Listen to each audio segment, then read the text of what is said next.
Hi friends, എല്ലാവർക്കും പുതിയൊരു വീഡിയോയിലേക്ക് സ്വാഗതം.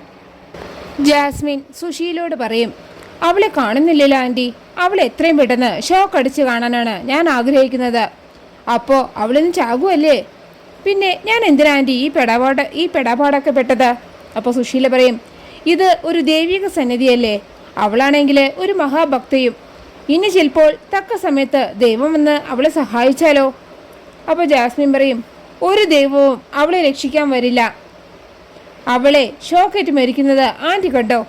അതേസമയം തിരുമേനി പാർവതിയോട് പറയും, നിങ്ങൾ മനസ്സിലൊരു കാര്യം ആഗ്രഹിച്ച് ഒരു തവണ നിങ്ങൾ മണിയടിച്ചാൽ അത് 3 പ്രാവശ്യം ശബ്ദം പുറപ്പെടുവിക്കും. അങ്ങനെ 3 തവണ ശബ്ദിച്ചാൽ നിങ്ങളുടെ ആഗ്രഹം സാധിക്കും, നിങ്ങളുടെ നേർച്ച ഫലിക്കും. ഇത് കേൾക്കുമ്പോൾ ഗാർഗി തിരുമേനിയോട് ചോദിക്കും, 3 തവണ ശബ്ദിച്ചില്ലെങ്കിലോ തിരുമേനി? എങ്കിൽ നിങ്ങളുടെ ആഗ്രഹം സഫലമാകാൻ എന്തോ തടസ്സമുണ്ട് എന്നാണ് അതിൻ്റെ അർത്ഥം. അതിന് കാലതാമസം എടുക്കും.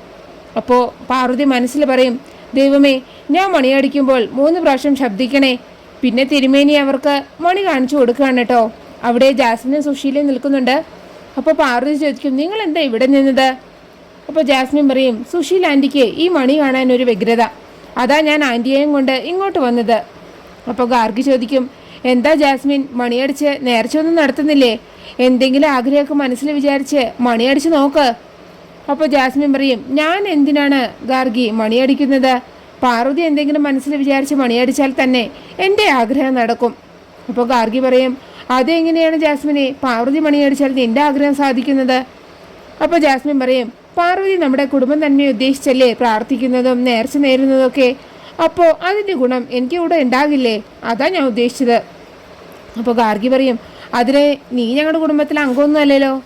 അപ്പോൾ സുശീല പറയും, എന്തിനാ ഗാർഗി ഒരു മംഗളകർമ്മം നടക്കാൻ പോകുമ്പോൾ ഈ മാതിരി ഒരു വർത്തമാനമൊക്കെ പറയുന്നത്? പാർവതി സന്തോഷത്തോടുകൂടെ നേർച്ച നടത്തട്ടെ. അപ്പോൾ ജാസ്മിൻ പാർവതിയോട് പറയും, നീ ഇതൊന്നും കാര്യമാക്കണ്ട പാർവതി, നിന്റെ ആഗ്രഹങ്ങളൊക്കെ മനസ്സിൽ വിചാരിച്ച് നീ മണിയടിച്ചോ. അപ്പോൾ പാർവതി മനസ്സിൽ പ്രാർത്ഥിക്കുകയാണ് കേട്ടോ. എൻ്റെ കൈകൊണ്ടാണ് വിശാൽ സാറിൻ്റെ മരണം എന്നാണ് ആ അഘോര സ്വാമികൾ പ്രവചിച്ചത്. ആ പ്രവചനം നടക്കാൻ പാടില്ല. ഒരാപത്തും വിശാൽ സാറിന് ഉണ്ടാവാൻ പാടില്ല.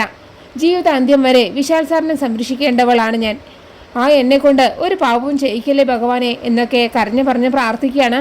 ഇത് കാണുന്ന മണിക്കുട്ടൻ വിചാരിക്കും, അയ്യോ, പാർവതി മണിയടിക്കാൻ പോവുകയാണല്ലോ, മണിയടിച്ചാൽ പാർവതിക്ക് ഷോക്ക് അടിക്കും, എങ്ങനെയെങ്കിലും അത് തടയണമെന്ന് പറയട്ടെ മണി അവിടുന്ന് പോവുകയാണ് കേട്ടോ.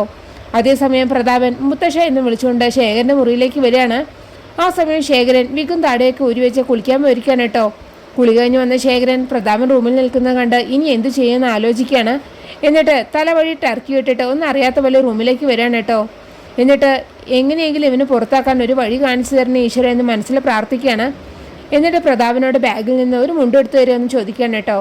അങ്ങനെ പ്രതാപൻ മുണ്ടെടുക്കാൻ തിരിഞ്ഞതും ശേഖരൻ വേഗം ആ വിഗും താടിയും എടുത്തിട്ട് പ്രതാപം കാണാതെ ബാത്റൂമിലേക്ക് പോയിട്ട് അതൊക്കെ വെച്ചിട്ട് ഒന്നും അറിയാത്ത പോലെ പുറത്തേക്ക് വരികയാണ്. എന്നിട്ട് പ്രതാപൻ ശേഖരന് മുണ്ട് കൊടുക്കുകയാണ് കേട്ടോ. അപ്പോൾ പ്രതാപൻ അവിടെ നിന്ന് പോവുകയാണ്. എങ്കിലും പ്രതാപൻ്റെ സംശയം ശേഖരനെ കുറിച്ച് മാറുന്നില്ല കേട്ടോ. രക്ഷപ്പെട്ട എന്ന സമാധാനത്തിലാണ് ശേഖരൻ. അതേസമയം മണിക്കുട്ടൻ കറണ്ട് കണക്ഷൻ കൊടുത്ത പ്ലഗ് കൊക്കുകൊണ്ട് കൊത്തി ഊരാൻ ശ്രമിക്കുകയാണ് കേട്ടോ. പക്ഷേ എത്ര ശ്രമിച്ചിട്ടും മണിക്ക് അതിന് കഴിയുന്നില്ല. എന്നാൽ ജാസ്മിനാണെങ്കിൽ മനസ്സിൽ വിചാരിക്കും, വേഗം ഒന്ന് മണിയടിക്കുന്നതോടെ നീ ചാകും. അതേസമയം മണിക്കുട്ടൻ പോയിട്ട് ആ ഭ്രാന്തനോട് എനിക്കൊരു സഹായം ചെയ്തു തരുമെന്ന് ചോദിക്കുകയാണ് കേട്ടോ. അപ്പോൾ ആ ഭ്രാന്തൻ പറയൂ തത്തേ, ഞാൻ എന്താ ചെയ്യേണ്ടത്? നിനക്ക് ആ വയറൊന്ന് ഊരി മാറ്റാൻ പറ്റുമോ? എനിക്കത് എത്ര ശ്രമിച്ചിട്ടും പറ്റുന്നില്ല, നിനക്കതിന് പറ്റുമോ? എന്നെ ഒന്ന് സഹായിക്കുമോ? അല്ലെങ്കിൽ എൻ്റെ പാവം പാറു ഷോക്കേറ്റ് മരിക്കും. അപ്പോൾ ആ ഭ്രാന്തൻ ഇപ്പോൾ തന്നെ ഊരി മാറ്റി തരാം എന്ന് പറഞ്ഞിട്ട് മണിക്കുട്ടൻ്റെ കൂടെ പോവാണ് കേട്ടോ. എന്നിട്ട് ആ പ്ലഗ് ഊരി മാറ്റിയാണ്. ആ സമയത്താണ് പാർവതി മണിയടിക്കുന്നത്. പാർവതിക്കൊന്നും സംഭവിക്കാത്തത് കൊണ്ട് ആകെ അന്തം വിട്ട് നിൽക്കുകയാണ് കേട്ടോ ജാസ്മിനും സുശീലയും. എന്നാൽ തിരുമേനി പറഞ്ഞതുപോലെ മണി 2 പ്രാവശ്യം ശബ്ദിക്കുകയാണ് കേട്ടോ. അപ്പോൾ ഗാർഗി പറയും, പാർവതിയുടെ ആഗ്രഹം സാധിക്കും അല്ലേ, ഇനി ഒരു പ്രാവശ്യം കൂടെ ശബ്ദിച്ചാൽ പോരെ? ഇത് കേൾക്കുമ്പോൾ ഒരു പ്രാവശ്യം കൂടെ മണി ശബ്ദിക്കണേ എന്ന് മനസ്സിൽ പ്രാർത്ഥിക്കുകയാണ് പാർവതി. അപ്പോൾ ജാസ്മിൻ സുശീലയോട് പതുക്കെ ചോദിക്കും, എന്താ ആൻറ്റി മണി അടിച്ചിട്ടും പാർവതിക്ക് ഷോക്ക് അടിക്കാതിരുന്നത്? അപ്പോഴേക്കും മണി വീണ്ടും ശബ്ദിക്കുകയാണ് കേട്ടോ. മണിക്കുട്ടൻ അങ്ങോട്ട് വരുമ്പോൾ ആ മണിയുടെ കയറിൽ കൊണ്ടതാണത്. അപ്പോൾ വിശാൽ പറയും, മണി 3 പ്രാവശ്യം മുഴുങ്ങിയ സ്ഥിതിക്ക് പാർവതിയുടെ ആഗ്രഹം എന്തായാലും സഫലാകും. അപ്പോൾ ജാസ്മിൻ പറയും, അങ്ങനെയൊന്നും വിചാരിക്കാൻ പറ്റില്ല, 3ാമത്തെ പ്രാവശ്യം മണി മുഴുങ്ങിയതേ തത്ത തട്ടിയതുകൊണ്ടല്ലേ, പാർവതിയുടെ നേർച്ചയ്ക്ക് ഫലമൊന്നും ഉണ്ടാകില്ല. അപ്പോൾ പാർവതി വിശാലിനോട് ചോദിക്കും, എൻ്റെ പ്രാർത്ഥന സഫലമായല്ലേ വിശാൽ സാറേ? അങ്ങനെയൊന്നുമില്ല പാർവതി. ഈ മണി 3 പ്രാവശ്യം ശബ്ദിക്കണമെന്ന് മാത്രമല്ലേ തിരുമേനി പറഞ്ഞത്? അതിപ്പോൾ എങ്ങനെ വേണമെങ്കിലും ആവാം. തത്ത തട്ടിയിട്ടാണെങ്കിലും മണി മുഴുങ്ങിയത് പൗർണമി ദേവിയുടെ അനുഗ്രഹം കൊണ്ട് തന്നെയാണ്. അതുകൊണ്ട് തീർച്ചയായും ഭാരതിയുടെ നേർച്ച ഫലിക്കും. എന്നിട്ട് ജാസ്മിനോട് ഒന്ന് മണിയടിക്കാൻ പറയാണ് കേട്ടോ. അപ്പോൾ ജാസ്മിൻ പറയും, എനിക്കങ്ങനെ പ്രത്യേകിച്ച് ആഗ്രഹമൊന്നുമില്ല, അതുകൊണ്ട് എനിക്ക് മണി അടിക്കണ്ട. അപ്പോൾ സുശീല ജാസ്മിനോട് പറയും, നീയൊന്ന് അടിച്ചു നോക്ക് ജാസ്മിൻ. പാർവതി മണിയടിച്ചിട്ട് ഷോക്ക് അടിച്ചില്ലല്ലോ, പിന്നെ നീ എന്തിനാ പേടിക്കുന്നത്? നീ ധൈര്യമായിട്ട് മണിയടിച്ചോ. വിശാലിനെ പാർവതിയുടെ കയ്യിൽ നിന്ന് എനിക്ക് കിട്ടണമെന്ന് പ്രാർത്ഥിച്ചിട്ട് ധൈര്യമായിട്ട് നീ മണിയടിക്കേ. അപ്പോൾ ജാസ്മിൻ പറയും, ആൻറ്റി, അവൾ തലനാര എഴുക്കി രക്ഷപ്പെട്ടതാണെങ്കിലോ? ഞാൻ അടിക്കുമ്പോൾ ഷോക്ക് അടിച്ചാലോ? അപ്പോൾ സുശീല പറയും, ഒന്നും സംഭവിക്കില്ല, അതിന് ഷോക്കൊന്നുമില്ല, നീ ധൈര്യമായിട്ട് പോയിട്ട് മണിയടിക്കേ. ഇവരുടെ ഈ പതുക്കെയുള്ള സംസാരം കാണുമ്പോൾ ഗാർഗി ചോദിക്കും, എന്താ ഒരു ഗൂഢാലോചന? രണ്ടും കൽപ്പിച്ച് നീ ഒന്ന് പോയി മണി അടിച്ചു നോക്ക്. അപ്പോൾ പാർവതിയും വിശാലും എല്ലാവരും ജാസ്മിനോട് മണിയടിക്കാൻ പറയാണ് കേട്ടോ. അങ്ങനെ ജാസ്മിൻ പേടിച്ച് മണിയടിക്കാൻ പോവുകയാണ്. ആ സമയം തന്നെ ആ ഭ്രാന്തൻ ആ ഫ്ലഗ് തിരിച്ചു കുത്തുകയാണ് കേട്ടോ.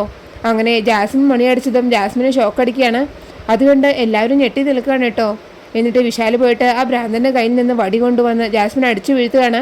അങ്ങനെ ജാസ്മിൻ രക്ഷപ്പെടുകയാണ് കേട്ടോ. അതേസമയം പ്രതാപൻ പ്രഭാവതിയോട് പറയും, ഒരു മരണ വീട്ടിലേക്ക് വേണ്ട, എല്ലാം ഞാൻ ഏർപ്പെടുത്തിയിട്ടുണ്ട് ചേച്ചി. അപ്പോൾ പ്രഭാവതി പറയും, നീ ഭയങ്കര ഫാസ്റ്റാണല്ലോ പ്രതാപ. അവൾ ചത്തോ ഇല്ലയോ എന്ന് അറിയുന്നതിന് മുമ്പ് തന്നെ നീ എല്ലാം സെറ്റാക്കിയല്ലോ. അവളുടെ ഡെഡ് ബോഡി കൊണ്ട് വന്നാലേ ഉടനെ അത് കത്തിച്ച് ചാരാക്കി കളയണം. എന്തായാലും അവൾ ചാകുമെന്ന് ഉറപ്പാണ്. ആ ഉറപ്പ് തന്നിട്ടാണല്ലോ ജാസ്മിൻ ഇവിടെ നിന്ന് പോയിരിക്കുന്നത്. അപ്പോൾ പ്രതാപൻ ചോദിക്കും, അമ്പലത്തിൽ നിന്ന് വിളി എന്തെങ്കിലും വന്നോ? ഇല്ല പ്രതാപ, ഞാനും ആ കോളിന് വേണ്ടി വെയിറ്റ് ചെയ്യാണ്.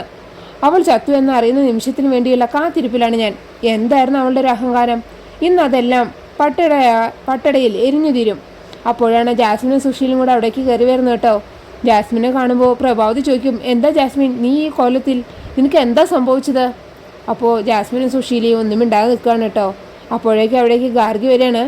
എന്നിട്ട് പറയും, ജാസ്മിന് പെട്ടെന്ന് വാ തുറക്കാൻ പറ്റുമെന്ന് തോന്നുന്നില്ല അമ്മേ. അത്രയ്ക്ക് വലിയ പണി കിട്ടിയിട്ടാണ് ജാസ്മിൻ ഇവിടെ നിൽക്കുന്നത്. എന്തു പണി? അപ്പോൾ ഗാർഗി പറയും, ആ ക്ഷേത്രത്തിൽ ഒരു പ്രത്യേക നേർച്ചയുണ്ട്, മണി അടിക്കുന്ന നേർച്ച. അപ്പോൾ പ്രഭാവതി പറയും, ആ നേർച്ചയെക്കുറിച്ചൊക്കെ ഞാൻ കേട്ടിട്ടുണ്ട്. അവിടെ ഇപ്പോൾ എന്താ സംഭവിച്ചത്? ജാസ്മിൻ മണിയടിച്ചോ? അപ്പോഴേക്കും അവിടേക്ക് വിശാലും പാർവതിയും കയറി വരികയാണ്.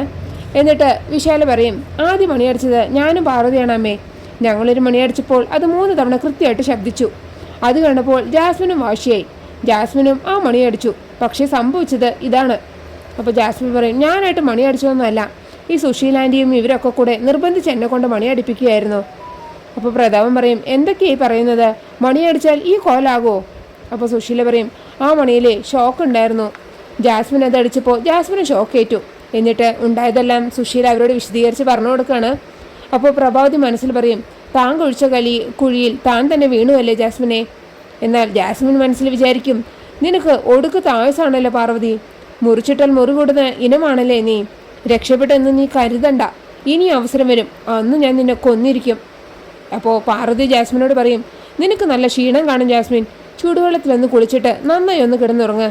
അപ്പോൾ ജാസ്മിൻ ദേഷ്യത്തോടെ അകത്തേക്ക് പോവുകയാണ് കേട്ടോ. പുറകെ തന്നെ സുശീലയും പോകുന്നുണ്ട്.